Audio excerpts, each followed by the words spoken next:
Christmas Eve, 1945. The Sodder family is settling in for the night in their home in Fayetteville, West Virginia. George and Jennie Sodder have 10 children. It's been a good Christmas Eve. The kids played, opened a few early presents, stayed up later than usual. Around 10 p.m., Jennie sends them all to bed. 9 of the kids go upstairs to their bedrooms. The oldest, Marion, 17, falls asleep on the couch downstairs. George and Jennie head to bed around 1 a.m. At 1:30 a.m., Jennie wakes up to the phone ringing. She answers it. A woman's voice she doesn't recognize asks for someone who doesn't live there. Jennie can hear strange background noises, laughter, clinking glasses, like a party. She hangs up, confused. She notices the lights are still on downstairs, and the curtains are open, which is odd because she'd turned everything off. She goes back to bed. Around 1:45 a.m., she wakes to smoke. The house is on fire. She screams for George. They jump out of bed. The downstairs is already engulfed in flames. They can see Marion on the couch and grab her.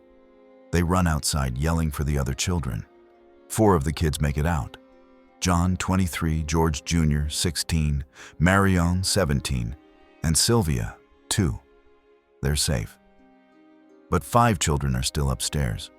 Maurice, 14, Martha, 12, Louis, 9, Jennie, 8, and Betty, 5.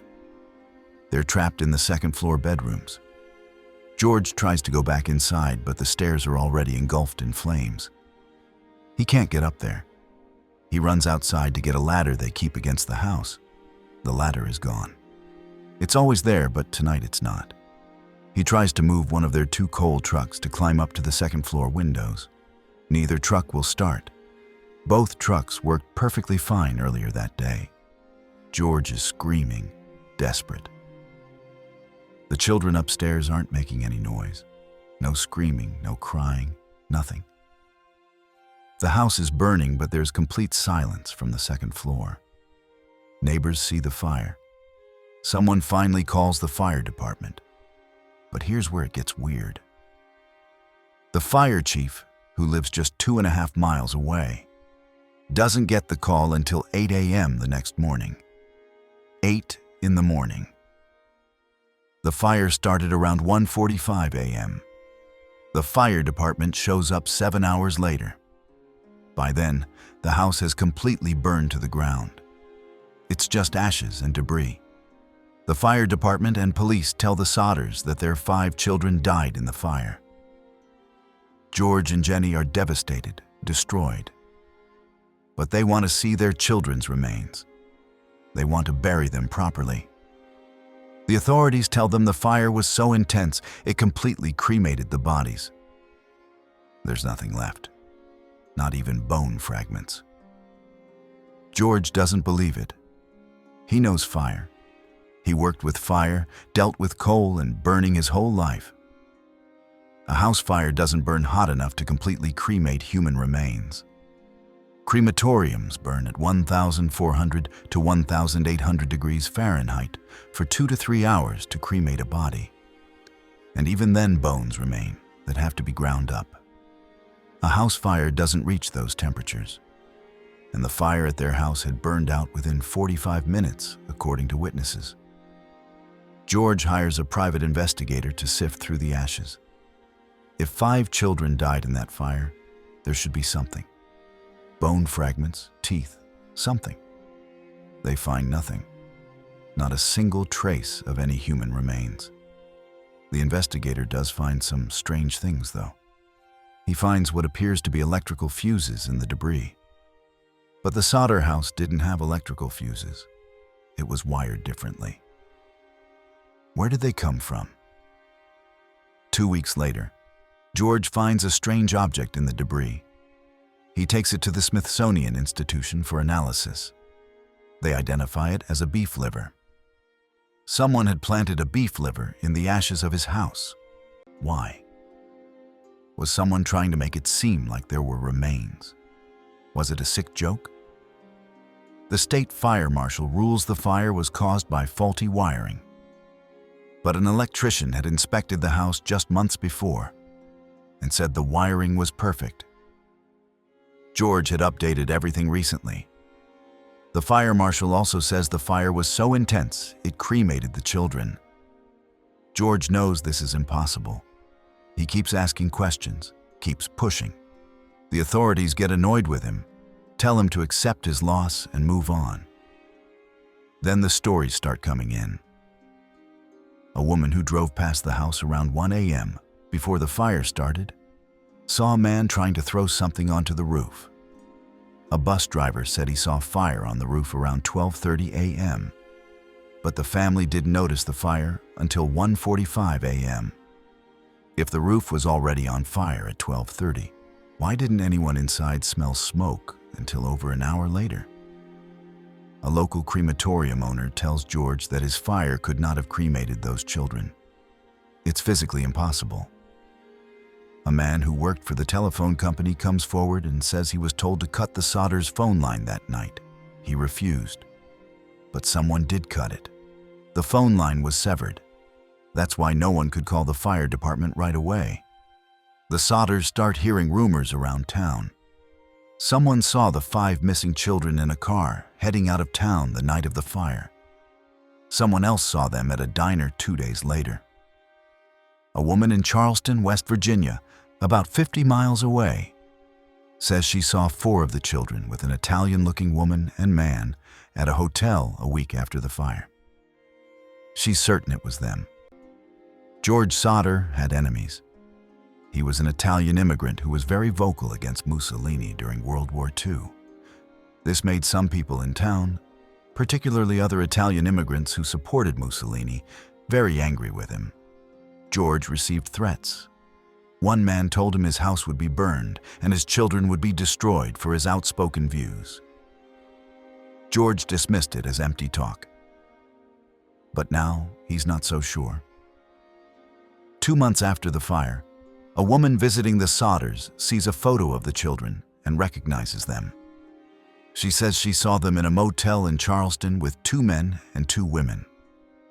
She tried to talk to them, but the adults rushed the children away. She's absolutely certain it was the Sodder children. In 1947, George receives a letter. It's from someone claiming to have seen 4 of the Sodder children in Central City, Kentucky, at a restaurant. They were with 2 well-dressed men who seemed to be guarding them. The children looked frightened, but unharmed. The family hires private investigators. They pursue every lead, follow every tip. Nothing concrete ever emerges. The children, if they're alive, have vanished completely. Years pass. George and Jennie never give up. They put up a billboard on Route 16 with photos of the 5 missing children and a plea for information. The billboard stays up for decades. In 1968, Jennie receives a letter postmarked from Kentucky. Inside is a photograph of a young man, maybe in his 20s. On the back is written, "Louis Sodder. I love brother Frankie. Boys, a 90132. Louis was 9 when he disappeared. This photo, if it is Louis, would make him about 32 years old.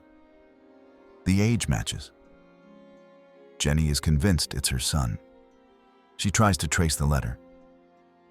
The detective she hires to investigate it disappears, just vanishes. She never hears from him again. The photo is the last possible lead they ever get. George dies in 1969. Jennie dies in 1989. They spent the rest of their lives believing their children were alive, taken by someone, hidden somewhere. They never accepted that the children died in that fire. The surviving Sodder children, now elderly themselves, still believe their siblings were kidnapped that night. So what really happened? The official story is that 5 children died in a house fire and the remains were completely cremated. But the evidence doesn't support that. No remains were ever found. The fire wasn't hot enough. The timeline doesn't make sense. The ladder disappearing, both trucks not starting, The phone line being cut, the fire chief not being called for 7 hours, all of it points to something deliberate. The most likely theory is that the fire was intentionally set as a diversion while someone kidnapped the 5 children. Maybe it was revenge against George for his anti-Mussolini views. Maybe it was something darker, a child trafficking ring. The children could have been taken out through their bedroom windows while the family was distracted by the fire downstairs. The silence from the second floor supports this. If they were dying in a fire, they would have been screaming. They were silent because they weren't there. But where did they go? If they were kidnapped, who took them? And why has no one ever found them? 5 children don't just disappear without a trace. Someone out there knows what happened. Someone saw something. Someone was involved. But almost 80 years later, no one has come forward with credible information. The Sodder children would be in their 80s and 90s now if they're still alive. If they were taken and raised by someone else, they might not even know who they really are. They might have lived entire lives not knowing they were kidnapped, that their real family spent decades searching for them. The case remains open. The surviving Sodder family members still get occasional tips. They still hope that someday they'll get answers, that someday someone will come forward and tell them what really happened on Christmas Eve, 1945. Maurice, Martha, Louis, Jennie, and Betty Sodder. 5 children who vanished in the middle of the night while their house burned.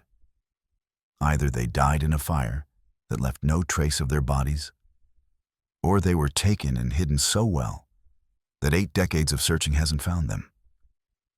Either way, their family never got closure, never got answers, never got to say goodbye.